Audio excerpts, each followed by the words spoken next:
इन विसंगतियों के बावजूद नागौर में चाहमानों और चौकियों के बीच लड़ाई के कुछ सबूत हैं। बीकानेर के पास चारलू गांव में पाए गए दो शिलालेख 1184-1241 वी.एस. में नागौर की लड़ाई में मोहिल सैनिकों की मृत्यु की याद दिलाते हैं।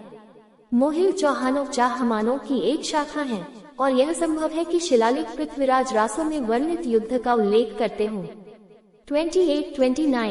1187 से कुछ समय पहले जगदेव प्रतिहार ने पृथ्वीराज के साथ एक शांति संधि पर हस्ताक्षर किए।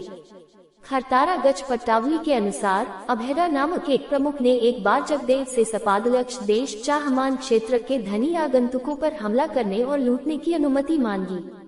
जवाब में जगदेव ने अभेदा से कहा कि उन्होंने बड़ी मुश्किल से पृथ्वीराज के साथ संधि की है। तब जगदेव ने अभेदा को धमकी दी कि अगर उन्होंने सपादलक्ष के लोगों को परेशान किया तो वह उन्हें गधे के पेट में सिल देंगे। इतिहासकार दशरथ शर्मा का सिद्धांत है कि चाहमान चालुक्य संघर्ष पृथ्वीराज के लिए कुछ लाभ के साथ समाप्त हुआ, क्योंकि जगदेव संधि को बनाए रखने के लिए बहुत उत्सुक थे। 2-5 इतिहासकार आरसी मजूमदार और सतीश चंद्र माउंट आबू के आसपास के क्षेत्र पर चंद्रावती परमार शासक धारावर्ष का शासन था, जो एक चालुक्य सामंत था। पाठ पराक्रम व्यायोग उनके छोटे भाई प्रहलादन द्वारा लिखित एक ग्रंथ पृथ्वीराज द्वारा आबू पर रात के हमले का वर्णन करता है। पाठ के अनुसार ये हमला चाहमानों के लिए एक विफलता थी। ये संभवतः पृथ्वीराज के गुजरात अभियान के दौरान हुआ था। 25 गहरवाला संघर्ष कन्नौज के आसपास केंद्रित और एक अन्य शक्तिशाली राजा जयचंद्र के नेतृत्व में गढ़वाल साम्राज्य चाहमान साम्राज्य के पूर्व में स्थित था। पृथ्वीराज रासो में वर्णित एक किंवदंती के अनुसार पृथ्वीराज ने जयचंद्र की बेटी संयोगिता के साथ भाग लिया, जिससे दोनों राजाओं के बीच प्रतिद्वंद्विता हुई। किंवदंती इस प्रकार है, कन्नौज के राजा जयचंद्र ने अपनी सर्वोच्चता की घोषणा करने के लिए राजसूय समारोह आयोजित करने का निर्णय लिया। पृथ्वीराज ने इस समारोह में भाग लेने से इनकार कर दिया और इस प्रकार जयचंद को सर्वोच्च राजा मानने से इनकार कर दिया। जयचंद की बेटी संयोगिता पृथ्वीराज के वीरतापूर्ण कार्यों के बारे में सुनकर उनसे प्रेम करने लगी और घोषणा की कि वह केवल उन्हीं से विवाह करेगी। जयचंद ने अपनी बेटी के लिए स्वयंवर पति चयन समारोह का आयोजन किया, लेकिन पृथ्वीराज को आमंत्रित नहीं किया।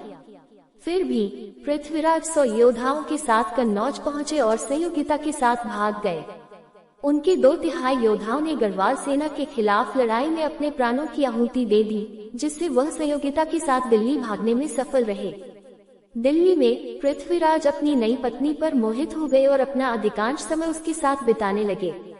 उन्होंने राज्य के मामलों की अनदेखी करना शुरू कर दिया, जिसके कारण अंततः मोहम्मद गौर के खिलाफ उनकी हार हुई। इस किंवदंती का उल्लेख अबुल फजल के आईन अकबरी और चंद्रशेखर के सुरजना चरित, जिसमें गढ़वाल राजकुमारी का नाम कांतिमती है, में भी मिलता है। पृथ्वीराज विजया में उल्लेख है कि पृथ्वीराज एक अप्सरा तिलोत्तमा के अवतार से प्रेम करने लगे थे। हालांकि उन्होंने इस महिला को कभी नहीं देखा था और वे पहले से ही अन्य महिलाओं से विवाहित थे। इतिहासकार दशरथ शर्मा के अनुसार ये संभवतः संयोगिता का संदर्भ है। हालांकि इस किंवदंती का उल्लेख अन्य ऐतिहासिक स्रोतों जैसे पृथ्वीराज प्रबंध चिंतामणि, प्रबंध कोश और हमवीर महाकाव्य में नहीं मिलता है। 3-4 गढ़वाल अभिलेख भी इस घटना के बारे में चुप हैं, जिसमें जयचंद्र द्वारा कथित राजसूय प्रदर्शन भी शामिल है।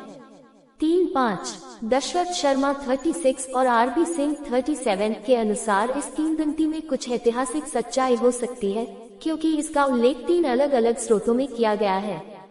तीनों स्रोत इस घटना को पृथ्वीराज के मोहम्मद गौर के साथ 1192 में अंतिम टकराव से कुछ समय पहले का बताते हैं। पृथ्वीराज रासो में उल्लेख है कि पृथ्वीराज ने मंडोबरा के नाहर राय और मुगल सरदार मुगल राय को हराया था, लेकिन ये कहानियां पूरी तरह से काल्पनिक लगती हैं। कोई भी ऐतिहासिक रिकॉर्ड इन व्यक्तियों के अस्तित्व का संकेत नहीं देता है।